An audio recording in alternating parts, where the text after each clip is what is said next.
Beleza de bola, Paulo Henrique! O Bruno se complicou, deu um presente! Pernahkah Anda membayangkan Brasil, negara dengan 5 gelar Piala Dunia, justru dihantui kenangan pahit saat menghadapi Jepang? Ya, duel babak 32 besar Piala Dunia 2026 kali ini bukan sekadar pertandingan biasa. Ada luka lama yang belum sembuh, ada dendam yang belum terbalaskan, dan ada kepercayaan diri luar biasa dari Samurai Biru yang bisa membuat kejutan besar kembali terjadi. Atmosfer Stadion Houston dipastikan akan pecah ketika Brasil berhadapan dengan Jepang pada babak 32 besar Piala Dunia 2026. Di atas kertas, Brasil memang masih menjadi favorit. Namun, jika melihat perjalanan kedua tim menuju fase gugur, pertandingan ini dipastikan jauh dari kata mudah bagi Selecao. Jepang datang dengan modal yang sangat meyakinkan. Pasukan Hajime Moriyasu berhasil melewati fase grup tanpa sekalipun merasakan kekalahan. Mereka mengalahkan Tunisia, lalu menahan dua tim kuat Eropa, Belanda dan Swedia. Hasil imbang 1-1 melawan Swedia.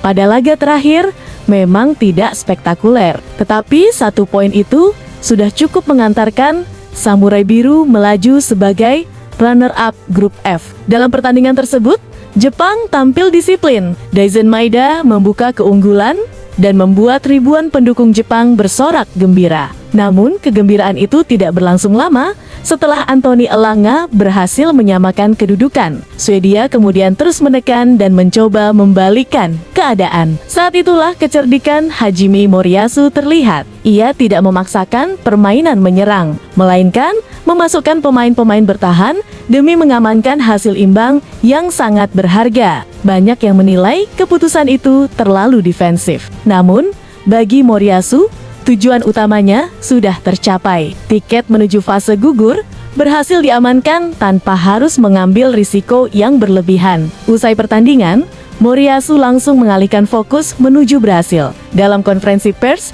ia menyampaikan pernyataan yang langsung menjadi sorotan dunia sepak bola. Menurutnya, Jepang bukan lagi tim yang bisa diremehkan oleh Brasil. Pernyataan itu bukan sekadar kepercayaan diri kosong. Moriyasu memiliki alasan yang sangat kuat. Ia mengingat kembali pertandingan persahabatan pada Oktober tahun lalu di Tokyo. Saat itu, Jepang menciptakan salah satu kejutan terbesar dalam sejarah sepak bola Asia dengan mengalahkan Brasil 3-2. Awalnya Brasil sempat unggul melalui Paulo Henrique dan Gabriel Martinelli. Banyak orang mengira pertandingan akan berjalan sesuai prediksi. Namun, yang terjadi justru sebaliknya. Jepang bangkit dengan luar biasa. Takumi Minamino memperkecil ketertinggalan.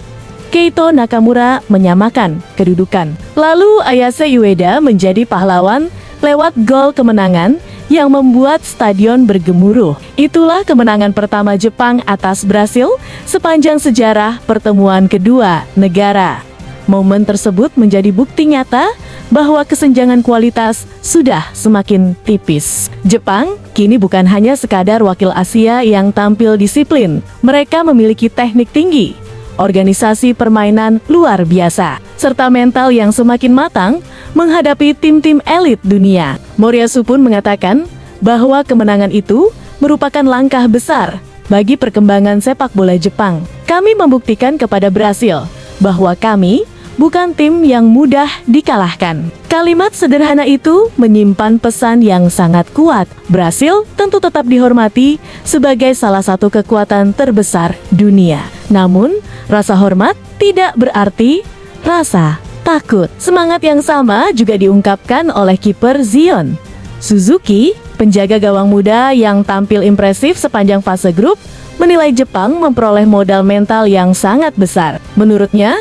keberhasilan mempertahankan hasil imbang melawan Swedia menunjukkan bahwa Jepang mampu bertahan di bawah tekanan. Suzuki percaya momentum tak terkalahkan akan menjadi senjata penting menghadapi Brasil. Di sisi lain, Brasil juga tampil cukup meyakinkan selama fase grup. Selecao mengawali turnamen dengan hasil imbang melawan Maroko sebelum bangkit mengalahkan Haiti dan Skotlandia. Dengan 2 kemenangan dan 1 hasil seri, Brasil keluar sebagai juara grup C. Permainan mereka memang belum benar-benar sempurna, tetapi kualitas individu para pemain tetap membuat lawan manapun harus berhati-hati. Kecepatan Vinicius Junior di sisi sayap, kreativitas lini tengah, serta pengalaman pemain-pemain Brasil di turnamen besar menjadi ancaman nyata bagi Jepang. Namun, justru disinilah pertandingan menjadi sangat menarik. Brasil memiliki pengalaman dan tradisi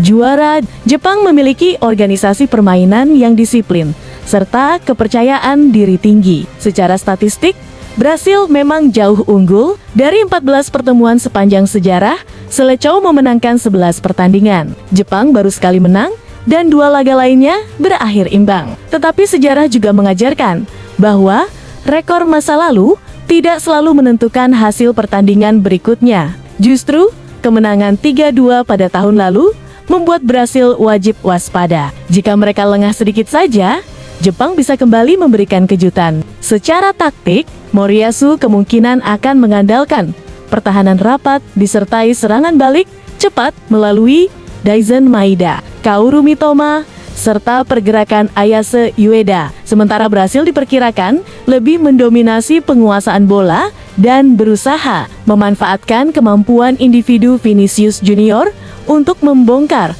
pertahanan Jepang. Pertarungan lini tengah juga akan menjadi kunci. Siapa yang mampu mengontrol tempo permainan, kemungkinan besar akan keluar sebagai pemenang. Pertandingan diperkirakan berlangsung sangat ketat. Brasil mungkin lebih banyak menguasai bola, tetapi Jepang akan menunggu dengan sabar sebelum melancarkan serangan balik mematikan. Jika Brasil gagal memanfaatkan peluang sejak awal, tekanan justru bisa berbalik kepada mereka.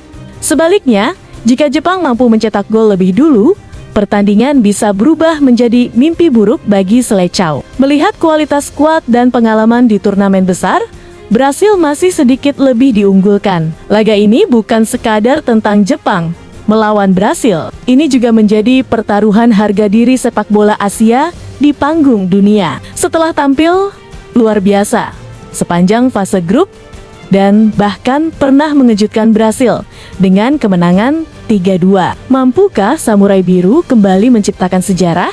Atau justru pengalaman dan mental juara Selecao akan menghentikan mimpi Jepang? Yang menarik, banyak pecinta sepak bola Asia dipastikan akan memberikan dukungan penuh kepada Jepang. Bukan hanya supporter Jepang, tetapi juga penggemar dari Indonesia, Korea Selatan, Arab Saudi, Iran, Uzbekistan, dan negara-negara Asia lainnya yang tentu berharap wakil benua kuning bisa terus melangkah sejauh mungkin di Piala Dunia 2026.